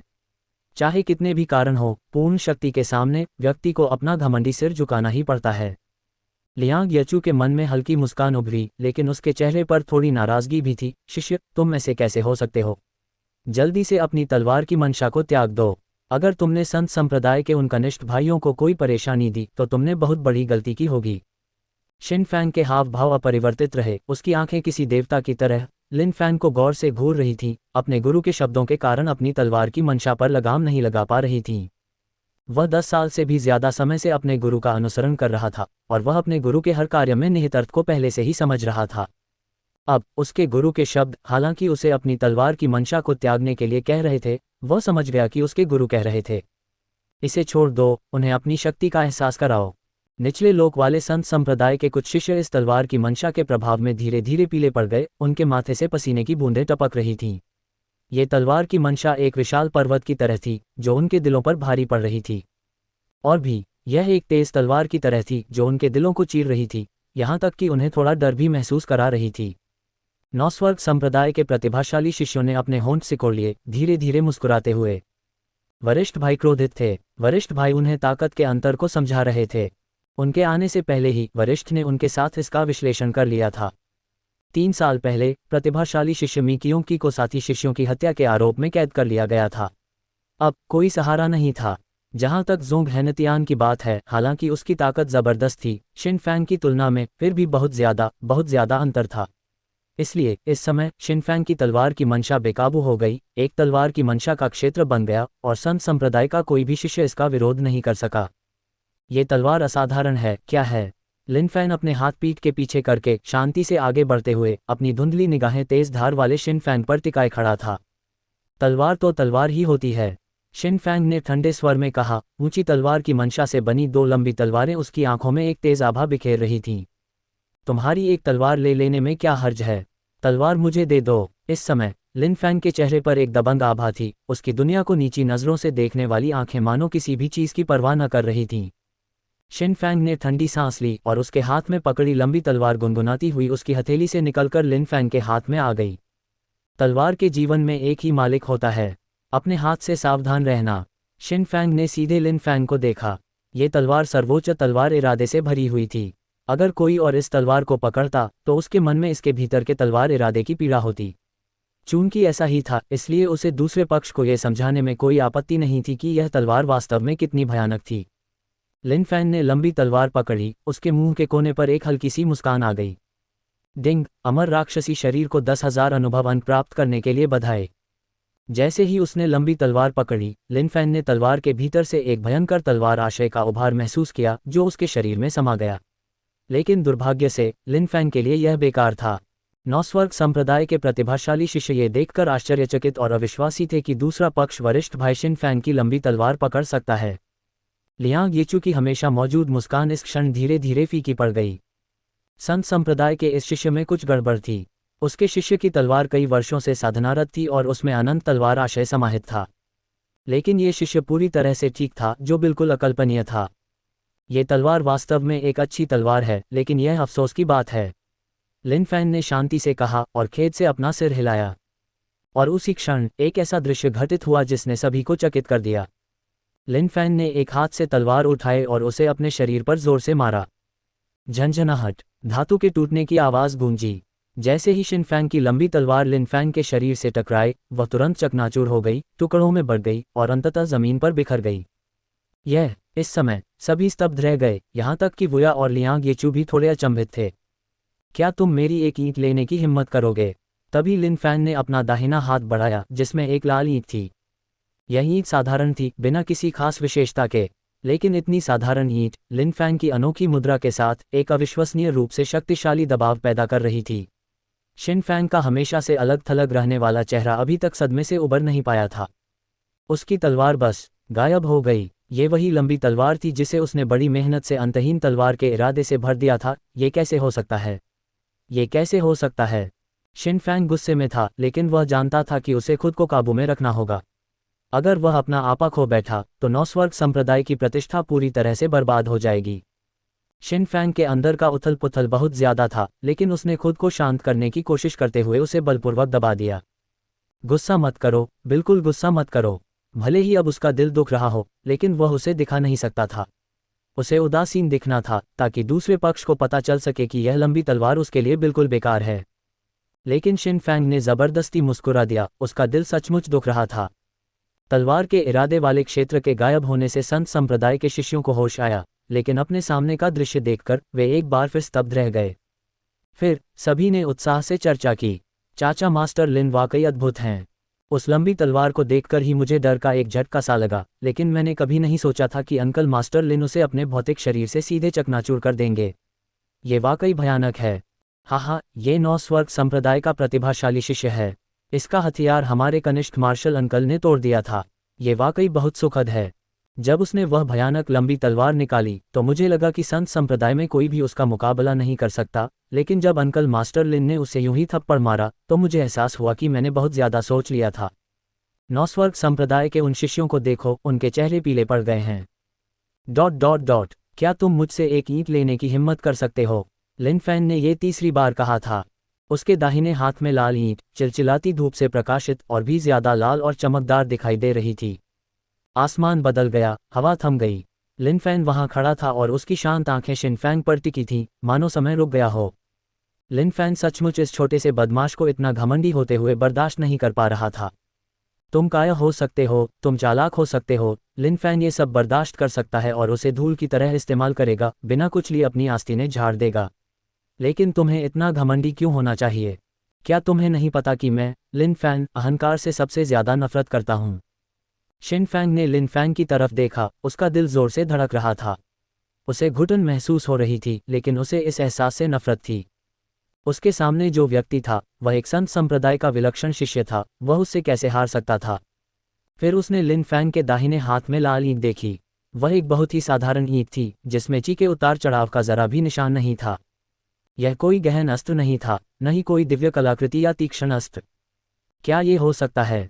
इस समय शिन फैंग के मन में अचानक एक विचार आया। ये व्यक्ति उसे कुछ नहीं करना चाहता था, बल्कि नौस्वर्ग संप्रदाय की इज्जत बचाने के लिए उसने जानबूझकर एक साधारण ईंट निकाली।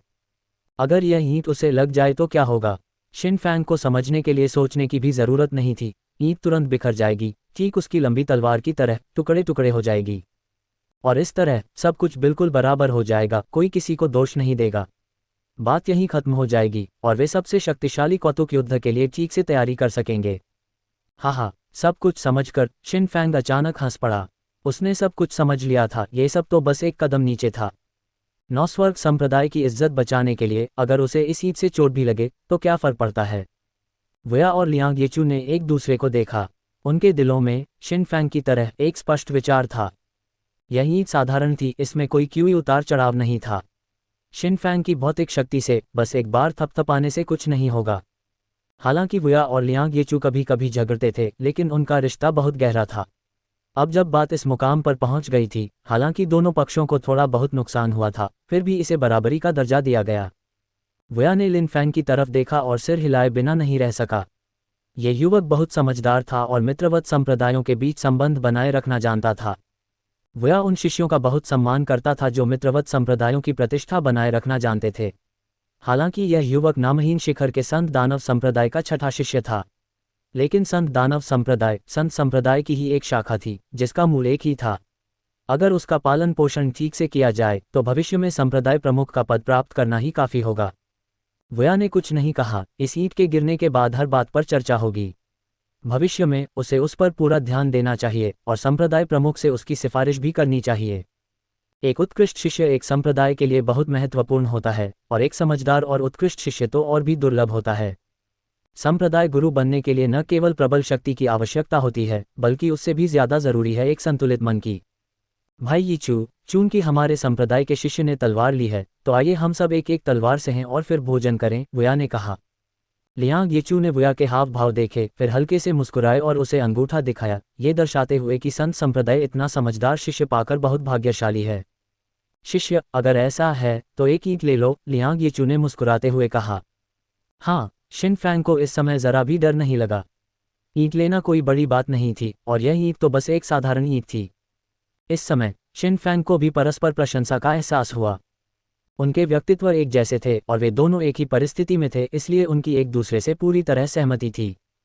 इस मामले के खत्म होने के बाद शिन फैंग को अपने जीवन के इतिहास में अपना पहला दोस्त मिलने से कोई आपत्ति नहीं थी।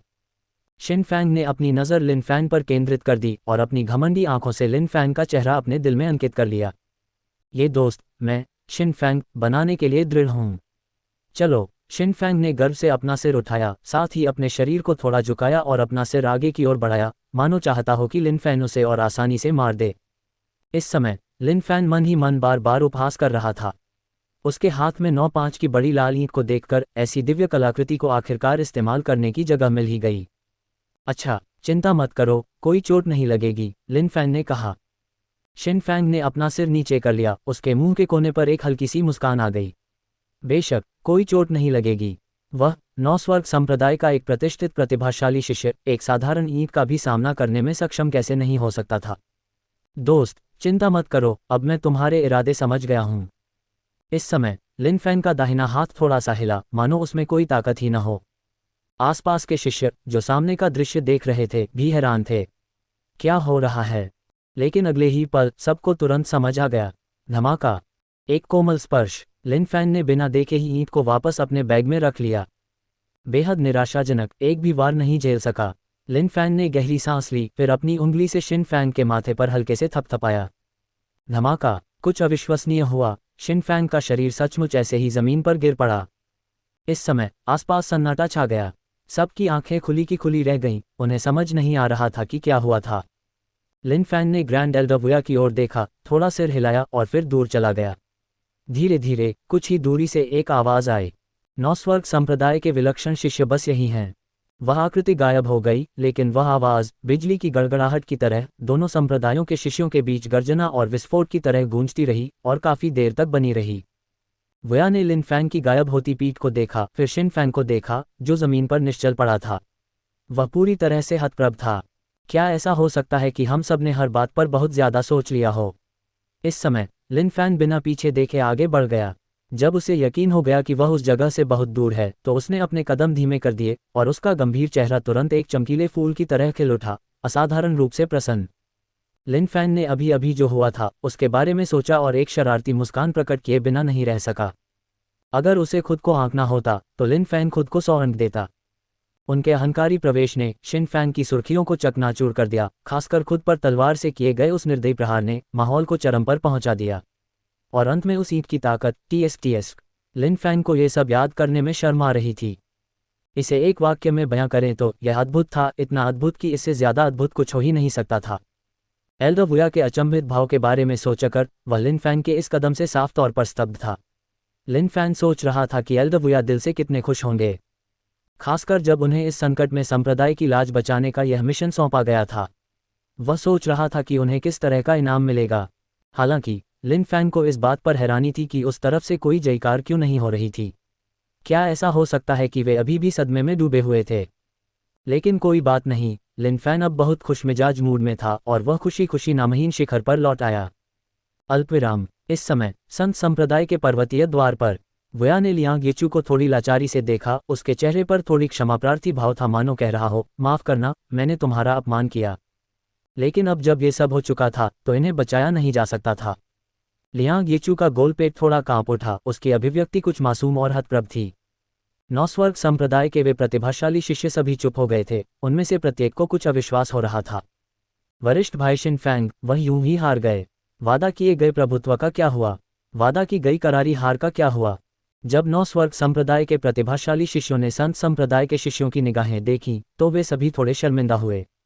उन्होंने शुरुआत का तो अंदाजा लगा लिया था, लेकिन अंत का नहीं। वाह! उसी क्षण संत संप्रदाय के शिष्य जोरदार जयकारे लगाने लगे। जूनियर मार्शल अंकल लिन सचमुच बहुत शक्तिशाली थे, इतने शक्तिशाली कि उन्हें विश्वास ही नहीं हो रहा था। बस एक हल्की ईंट से उन्होंने उस तथाकथित विलक्षण शिष्य को तुरंत गिरा दिया। जूनियर मार्शल अंकल लिन के रसायन विद्या कौशल ने उन्हें उनकी प्रशंसा करने पर मजबूर कर दिया, और अब जूनियर मार्शल अंकल लिन की शक्ति ने उन्हें प्रशंसा में नतमस्तक कर दिया। उन्होंने उस ईंट से सच्ची क्यूई की एक भी लहर महसूस नहीं की थी, जिससे पता चलता था कि वह एक साधारण ईंट थी। उनके विचार से जूनियर मार्शल अंकल की शक्ति बहुत ज्यादा रही होगी, और उन्हें डर था कि दिव्य तीक्ष्ण अस्त्र का उपयोग करने से प्रतिद्वंद्वी घायल हो जाएगा, इसलिए उन्होंने केवल एक साधारण ईंट ही चुनी। बस इतना था कि जूनियर मार्शल अंकल लिन सचमुच बहुत शक्तिशाली थे, एक साधारण लाल ईंट का उपयोग करके भी वह प्रतिद्वंद्वी को तुरंत गिरा सकते थे। उनकी इस शक्ति ने उन्हें उनका सम्मान करने पर मजबूर कर दिया। ... 1 मिनट बाद शिन जमीन पर लेटा फैंग धीरे धीरे जाग उठा। शिन फैंग को जैसे ही होश आया, उसे समझ नहीं आया कि क्या हुआ था। लेकिन अपने आसपास का नज़ारा देखकर शिन फैंग को तुरंत लगा कि कुछ गड़बड़ है। फिर उसने अपनी आंखें हल्की सी बंद कर लीं, मानो कुछ याद आ रहा हो, और उसका भ्रमित चेहरा तुरंत बेहद गुस्से में बदल गया। उसने उम्मीद नहीं की थी कि वह हार जाएगा और नौस्वर्ग संप्रदाय को इतना बदनाम कर देगा। गुरु, मैं... इस समय शिन फैंग को लगा कि उसने संप्रदाय और अपने गुरु के पालन पोषण में ढिलाई बरती है। इस महत्वपूर्ण क्षण में उसने बहुत बड़ी गलती कर दी थी। लियांग येचू इस समय बेहद उदास था, अपने पुराने दोस्त को मिलीजुली भावनाओं से देख रहा था। क्या ऐसा हो सकता है कि स्वर्ग उसे दिखावा करने का मौका न दे? भाई येचू, सभी प्रतिभाशाली शिष्यों, हमारे संप्रदाय ने आपके स्वागत के लिए पहले से ही बढ़िया शराब और स्वादिष्ट भोजन तैयार कर रखा है। कृपया मेरे पीछे आइए। वुया ने विषय बदल दिया, क्योंकि वह नहीं चाहता था कि सभी इस अजीब स्थिति में रहें।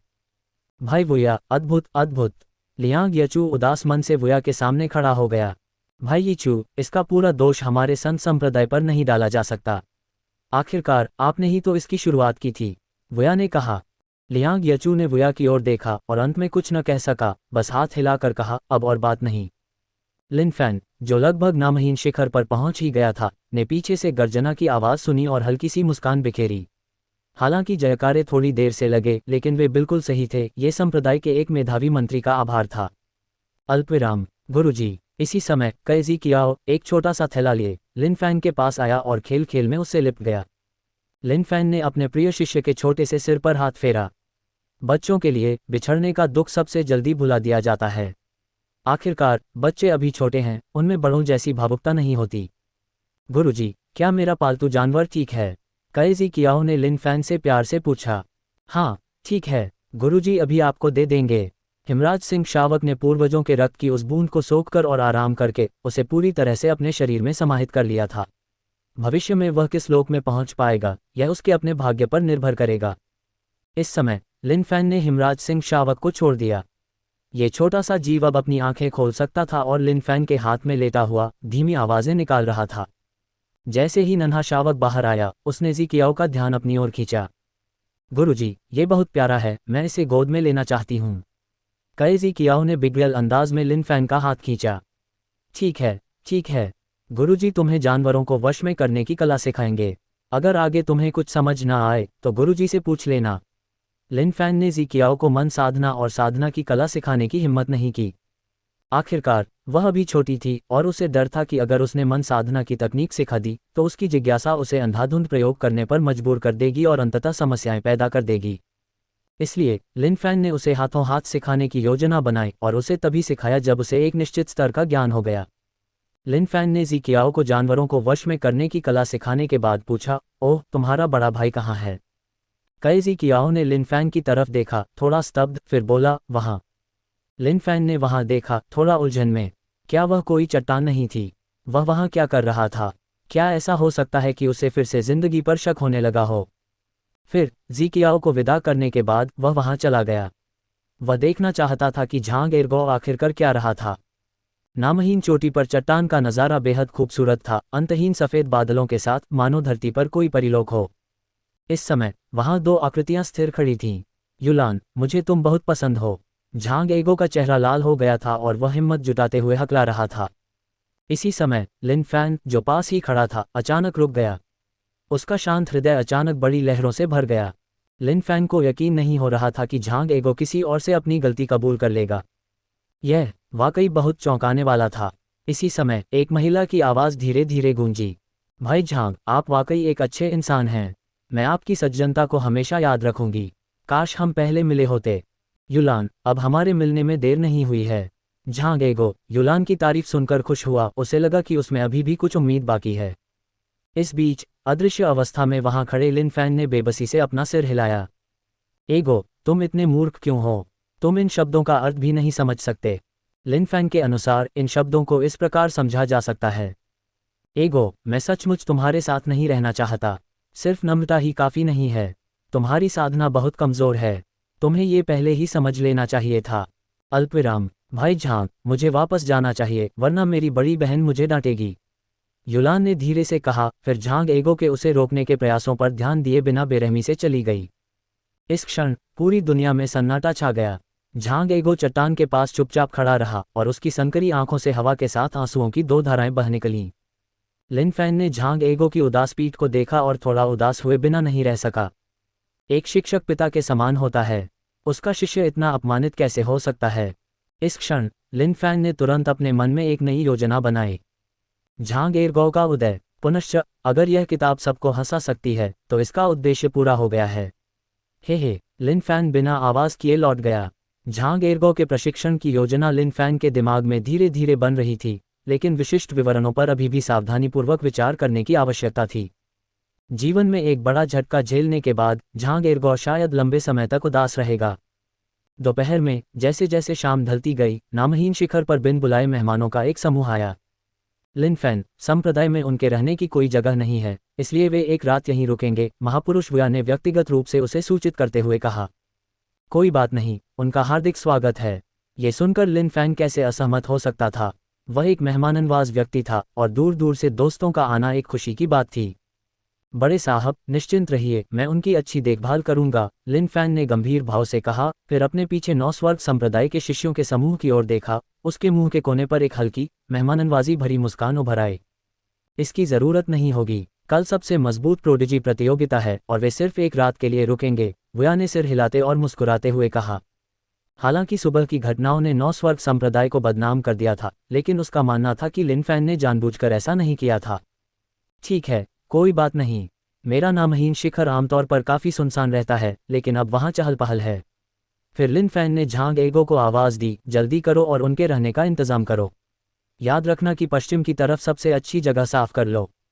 हालांकि आज झांग एगो की भावनाएं आहत थीं, लेकिन उन्होंने इसे अच्छी तरह छिपा लिया, इसलिए वे मुस्कुराते हुए तुरंत आगे बढ़ गए। आओ आओ वरिष्ठ भाइयों, मेरे पीछे आओ। हालांकि झांग एर्गो थोड़ा जर्जर दिख रहा था, लेकिन उसके गर्मजोशी भरे और मेहमाननवाज व्यवहार ने उसे कुछ सम्मान दिलाया। इस समय शिन फैंग ने लिन फैन को नाराजगी भरे भाव से देखा। उसे आज जो हुआ था वह अच्छी तरह याद था और वह उसे भूल नहीं पा रहा था। हालांकि भोज भव्य था, शिन फैंग के लिए वह बेस्वाद था। वह बस आज की घटनाओं के बारे में ही सोच रहा था। अब जब वह नामहीन शिखर पर आया था और उस आदमी को फिर से देखा था तो स्वाभाविक रूप से वह बहुत नाराज था। भाई यीचू, कृपया आज रात यहीं रुके, ग्रैंड एल्डर वुया ने मुस्कुराते हुए कहा। वाह, यहाँ का माहौल बहुत अच्छा और शांत है। आज रात शिष्यों को अच्छी तरह आराम करने दीजिए और कल वे अच्छी रैंकिंग हासिल कर सकते हैं। लियांग यीचू ने सुबह की घटनाओं को बहुत पहले ही अपने दिमाग से निकाल दिया था। हालांकि उसकी थोड़ी बदनामी हुई थी, लेकिन कल की सबसे मजबूत प्रोडिजी प्रतियोगिता विजेता का फैसला करेगी। उस समय फिर से अपनी प्रतिष्ठा हासिल करना भी गौरव की बात होगी। एल्डर वुया, इसे मुझ पर छोड़ दीजिए। मैं निश्चित रूप से संत संप्रदाय के आतिथ्य का भरपूर प्रदर्शन करूंगा और उन पर गहरी छाप छोड़ूंगा, लिन फैन ने अपनी छाती थपथपाते हुए कहा। ग्रैंड एल्डर वुया ने बड़ी संतुष्टि से सिर हिलाया। ऐसा शिष्य पाना संप्रदाय का सौभाग्य था। भाई यीचू, तो अब आप सबको जल्दी आराम करना चाहिए, वुया ने लियांग यीचू को विदा करते हुए कहा। महापुरुष वुया के जाने के बाद लिन फैन का आत्मविश्वास और आश्वस्त करने वाला भाव तुरंत बदल गया और एक शरारती मुस्कान में बदल गया। स्वर्ग का रास्ता तो है पर तुम उस पर चलते नहीं, नर्क का कोई द्वार नहीं पर तुम दस्तक देते हो। अगर मैं उनका ठीक से स्वागत नहीं करूंगा तो यह मेरे अनाम शिखर के रीति रिवाजों को बिल्कुल भी नहीं दर्शाएगा। कल की सबसे मजबूत प्रतिभा प्रतियोगिता में संत संप्रदाय के एक सदस्य के रूप में मैं स्वाभाविक रूप से चाहता हूं कि संत संप्रदाय के शिष्य अच्छी रैंकिंग हासिल करें। लिन फैन कोई नीच, दुष्ट या बेशर्म व्यक्ति नहीं था, वह ऐसी चालाक चालों से घृणा करता था। गुरुजी, इतने सारे लोग आए हैं। कैजी कियाओ ने कभी शांत अनाम शिखर पर इतने सारे लोगों को देखकर खुशी से ताली बजाए। लिन फैन कुछ नहीं बोला, चुपचाप कैजी कियाओ के छोटे से सिर को सहलाता रहा। नौस्वर्ग संप्रदाय के शिष्यों को देखते ही उसकी गहरी आंखों में एक चमक सी चमक उठी।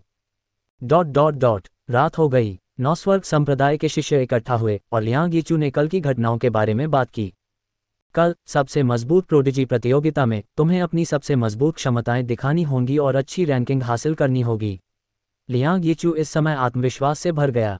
इस प्रतियोगिता में भाग लेने आए सभी शिष्य नौस्वर्ग संप्रदाय के कुलीन शिष्य थे, खासकर उसका अपना शिष्य जो प्रोडिजीज में एक प्रोडिजी था।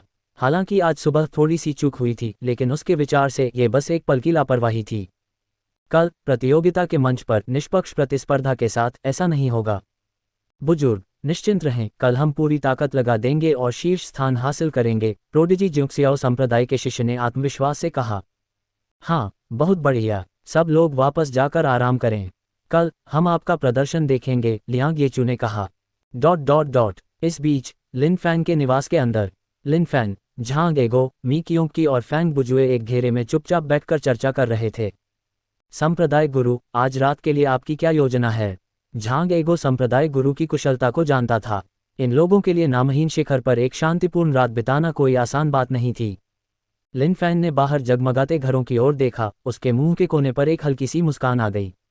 फिर उसने इशारा किया और उनमें से कुछ ने ध्यान से सुनते हुए अपने सिर झुका लिए। अंत में चारों ने एक दूसरे को देखा और फिर शरारती हंसी में फूट पड़े। रात बहुत अंधेरी थी और नामहीन शिखर बहुत शांत था, बस कभी कभार ही रात में रोने की आवाज आती थी। पश्चिम की ओर के घरों में 9 स्वर्ग संप्रदाय के शिष्य रहते थे। प्रत्येक शिष्य के कमरे के बीच कई घर थे। वांग यांगलिन 9 स्वर्ग संप्रदाय का एक विलक्षण शिष्य था। हालांकि वह शिन फैंग से थोड़ा कमतर था, फिर भी उसकी साधना और प्रतिभा को कम करके नहीं आंका जा सकता था। इस बार संत संप्रदाय की सबसे शक्तिशाली प्रतिभा प्रतियोगिता में भाग लेने के लिए 9 स्वर्ग संप्रदाय का प्रतिनिधित्व करते हुए उन्होंने स्वाभाविक रूप से पर्याप्त तैयारी की थी। हालांकि वरिष्ठ भाई शिन फैंग बहुत शक्तिशाली थे, वांग यांगलिन भी उन्हें चुनौती देना चाहते थे। इस समय वांग यांगलिन बिस्तर पर पालथी मारकर बैठ गए, साधना की अवस्था में प्रवेश कर गए। क्यूई की धाराएं बहते पानी की तरह उनके नथुनों से निकलकर उन्हें घेर लेती थीं और अंततः एक बिंदु पर एकत्रित होकर उनके सिर के ऊपर जमा हो जाती थीं। तभी बाहर से एक आवाज आई और वांग यांगलिन ने तुरंत अपनी आंखें खोली, थोड़ा सतर्क हो गए। वरिष्ठ भाई, क्या आपको लगता है कि यह सच है? क्या हमारे नामहीन शिखर पर सचमुच भूत हैं? मुझे कैसे पता, लेकिन आप शायद नामहीन शिखर की उत्पत्ति नहीं जानते होंगे, है ना? कौन सी उत्पत्ति? बोलने वाला व्यक्ति थोड़ा घबराया हुआ लग रहा था।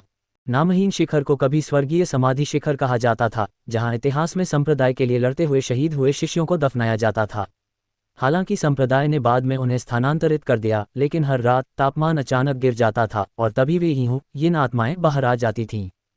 अल्पविराम। वरिष्ठ भाई, मुझे डराओ मत, मैं डरपोक हूँ। चिंता मत करो, अगर वे यिन आत्माएं बाहर आ भी जाएं तो वे हमें नुकसान नहीं पहुंचाएंगी। हम उनके कनिष्ठ भाई हैं। ओह, अल्पविराम। बाहर की आवाज़ें धीरे धीरे धीमी पड़ गईं, लेकिन वांग यांगलिन, जिसने ये शब्द सुने थे, शांत नहीं रह सका। स्वर्गीय समाधि शिखर, मृत शिष्यों का समाधि स्थल। यह वांग यांगलिन कांपने से खुद को नहीं रोक सका। उसकी थोड़ी घबराई हुई आंखें चारों ओर घूम रही थीं और उसे थोड़ी ठंड लग रही थी। क्या सचमुच भूत हो सकते हैं? इस समय वांग यांगलिन उठ खड़ा हुआ और सावधानी से चारों ओर देखने लगा। आसमान पहले से ही बहुत अंधेरा था। बाहर तेज हवा चल रही थी और बीच बीच में सफ़ेद कागज़ की खिड़कियों पर काली परछाइयां पड़ रही थीं। शुरू में वांग यांगलिन के लिए ये सामान्य घटनाएं थीं, लेकिन अभी अभी ये शब्द सुनकर उसके मन में घबराहट की एक झलक आ गई। वांग यांगलिन ने भौहें चढ़ाईं, फिर थोड़ा शांत हुआ, खुद पर उपहास करते हुए। इस दुनिया में भूत कैसे हो सकते हैं? वैसे उसके बड़े भाई और छोटे भाई सभी पास में ही रहते थे। अगर कोई भूत अभी जाए तो वे उसे कुचल देंगे। वांग यांगलिन ने फिर इसके बारे में सोचना बंद कर दिया, अपने बिस्तर पर पालथी मारकर बैठ गया और फिर से साधना की अवस्था में प्रवेश कर गया।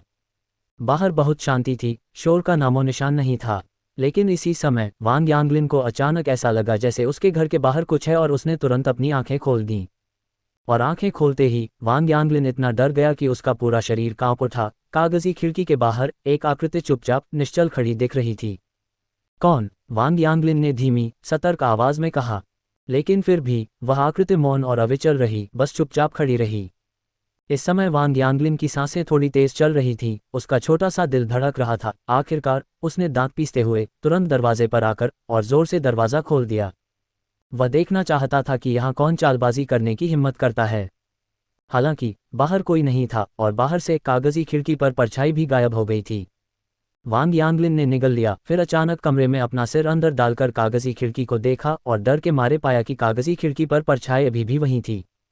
परछाई हिल भी रही थी, मानो अपनी गर्दन झुकाकर अपनी लंबी जीभ बाहर निकाल रही हो। कौन? इस समय वांग यांगलिन दहाड़ा। वरिष्ठ भाई, क्या हुआ? इस दहाड़ से अन्य लोग भी चौंक गए। कुछ नहीं, वांग यांगलिन ने धीरे धीरे अपने बेचैन दिल को शांत किया। कनिष्ठ भाई, क्या आपकी तरफ से कुछ असामान्य है? नहीं, शिष्य ने उलझन में सिर हिलाते हुए उत्तर दिया। फिर वांग यांगलिन के सामने आया और पूछा, वरिष्ठ भाई, क्या आप बहुत घबराए हुए हैं? नहीं, वांग यांगलिन ने राहत की सांस ली। क्या सचमुच वह बहुत घबराया हुआ था?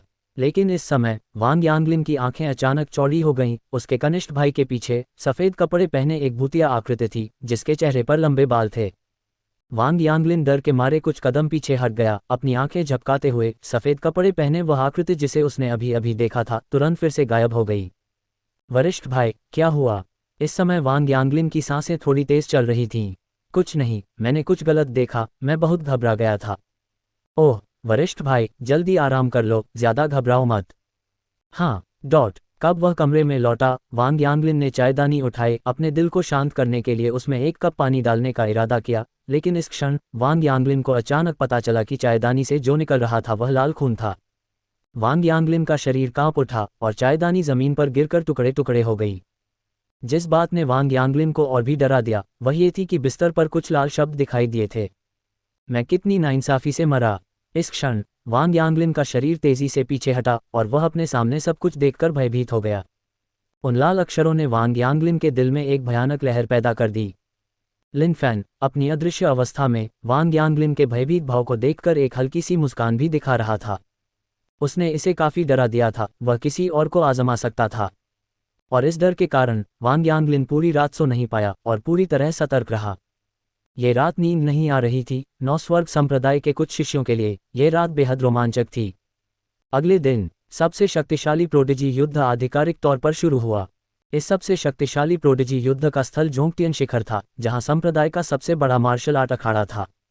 साथ ही मार्शल आर्ट अखाड़े के चारों ओर की संरचना जोंगटियन शिखर के ग्रैंड एल्डर लूमिंग्यांग द्वारा व्यक्तिगत रूप से व्यवस्थित की गई थी, जिससे शिष्य दर्शक शिष्यों के जीवन को खतरे में डाले बिना अपने कौशल का पूर्ण प्रदर्शन कर सकें। अब जोंगटियन शिखर लोगों से गुलजार था। संत संप्रदाय के शिष्य एक के बाद एक आ रहे थे, उत्सुकता से त्रिवार्षिक सबसे शक्तिशाली प्रोडिजी युद्ध की प्रतीक्षा कर रहे थे। वे न केवल अपने संप्रदाय की जीत की आशा कर रहे थे, बल्कि संप्रदाय के प्रोडिजी वरिष्ठ भाइयों का वीरतापूर्ण व्यवहार भी देखना चाहते थे। लिन फैन उस समय ग्रैंड एल्डर वुया के साथ मामलों पर चर्चा कर रहे थे। लिन फैन मूल रूप से इस सबसे शक्तिशाली प्रोडिजी के मजे में शामिल नहीं होना चाहते थे युद्ध में, लेकिन उन्हें ग्रैंड एल्डर वुया ने जबरदस्ती मंच पर धकेल दिया।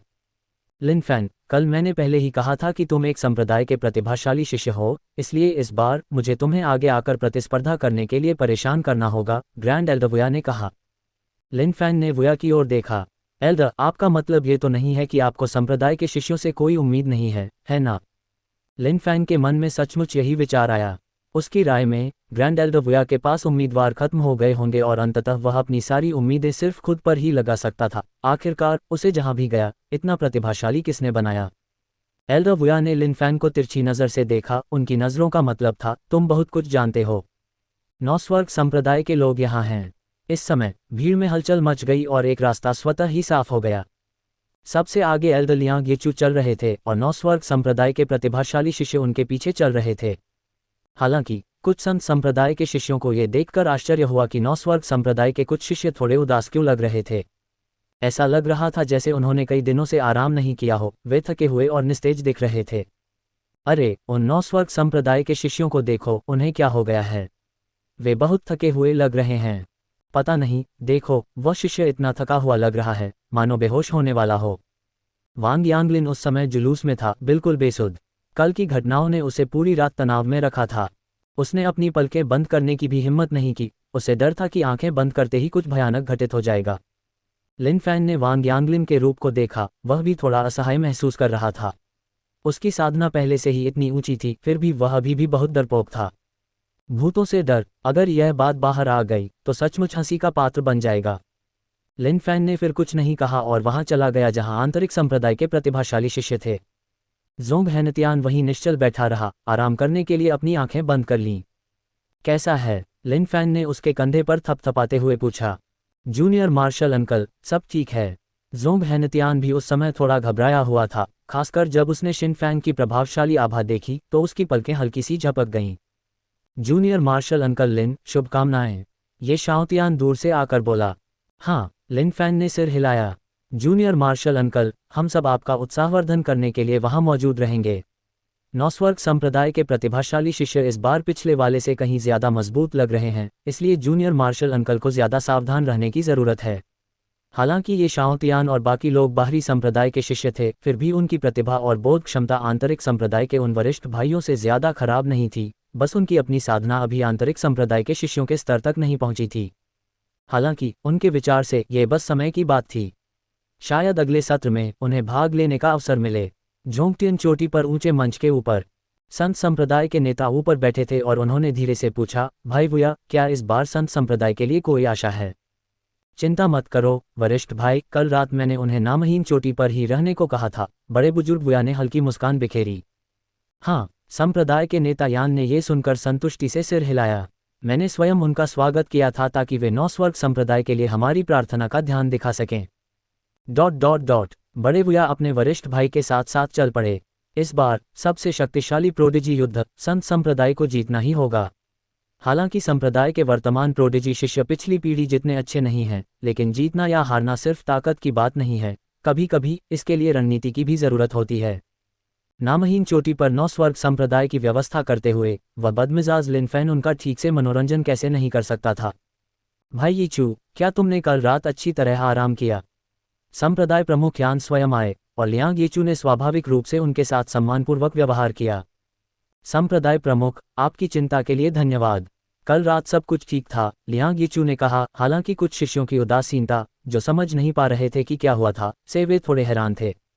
हालांकि इन सब बातों का कोई महत्व नहीं था। जब तक उनके निजी शिष्य स्वस्थ रहें और प्रोडिजी प्रतियोगिता में प्रथम स्थान प्राप्त करें, तब तक यही काफी होगा। ... लिनफैन प्रोडिजी शिष्यों के बीच रुका रहा, सबसे शक्तिशाली प्रोडिजी युद्ध के आरंभ का इंतजार करता रहा। ये प्रतियोगिता दोनों संप्रदायों के लिए बहुत महत्वपूर्ण थी। हालांकि ये दोनों संप्रदायों के पूर्वजों द्वारा किया गया एक समझौता था, लेकिन अब ये दोनों संप्रदायों के शिष्यों के बीच एक प्रकार की प्रतियोगिता बन गई है। डोंग, इसी समय 1 घंटी बजी। एल्डर वुया ऊंचे मंच पर खड़े हुए। 1000वें सबसे शक्तिशाली प्रोडिजी युद्ध की आधिकारिक शुरुआत हो गई है। इस प्रतियोगिता के नियम हैं, संत संप्रदाय से 10 शिष्य और नॉसवर्ग संप्रदाय से 10 शिष्य। दोनों संप्रदायों के शिष्यों के बीच संख्याएं निकाली जाएंगी।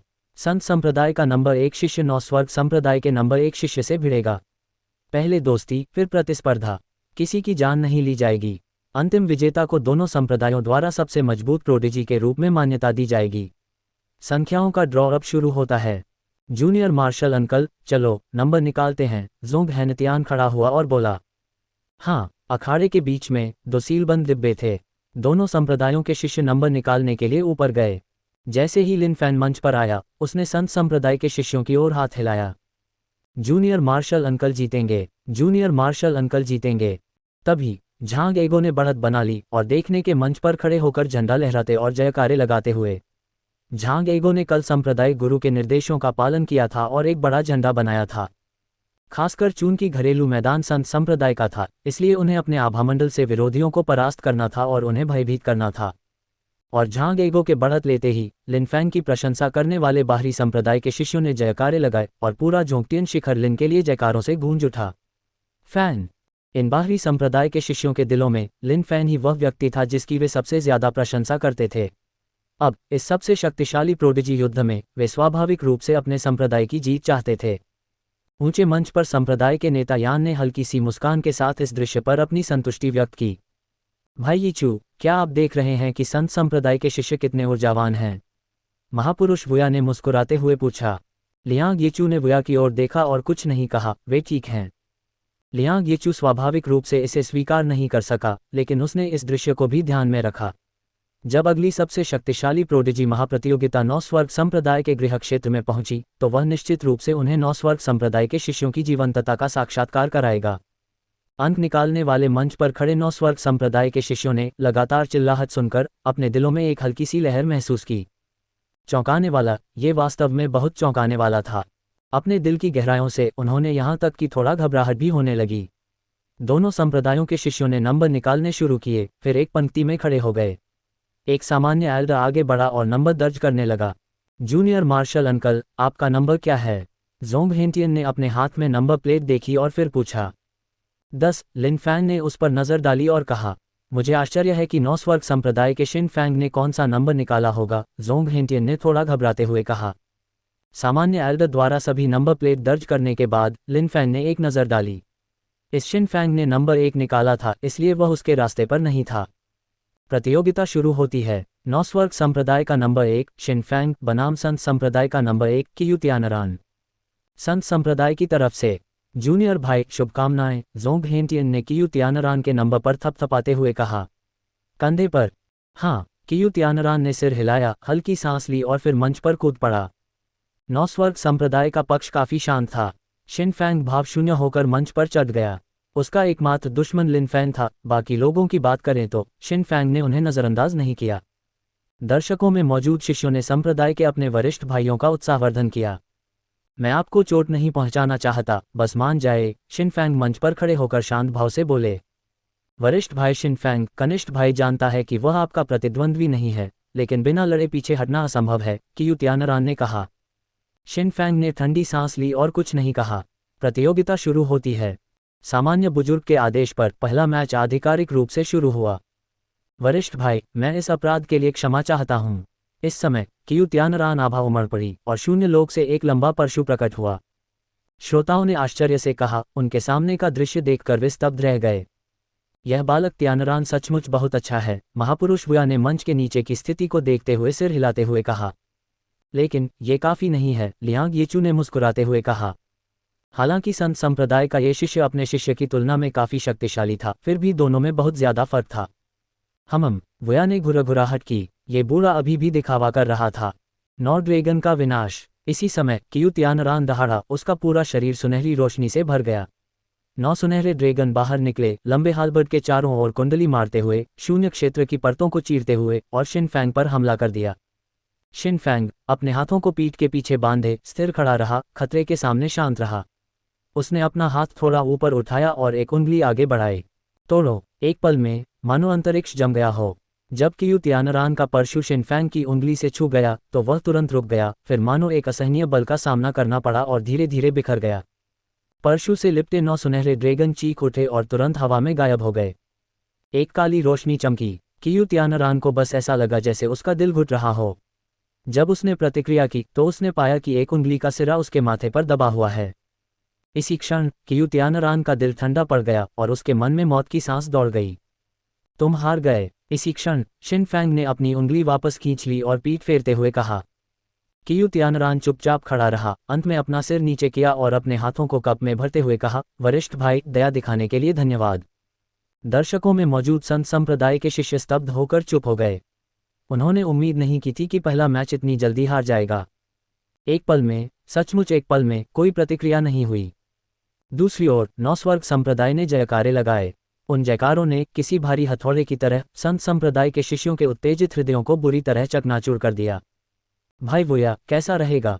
एक ही उंगली से सभी तकनीकों को तोड़ दिया जाए, तलवार के दाव का सर्वोच्च क्षेत्र, लियांग येचू ने मुस्कुराते हुए कहा। वोया ने अपना सिर घुमाया, दूसरे पक्ष को जवाब नहीं देना चाहता था और उसकी ओर आंखें घुमाईं। पहला मुकाबला, नौस्वर्ग संप्रदाय का शिनफैंग जीतता है। दूसरा मुकाबला, नौस्वर्ग संप्रदाय का नंबर 2, पवन मुस्कान आत्मा, बनाम संत संप्रदाय का नंबर 2, जोंग है नतियान।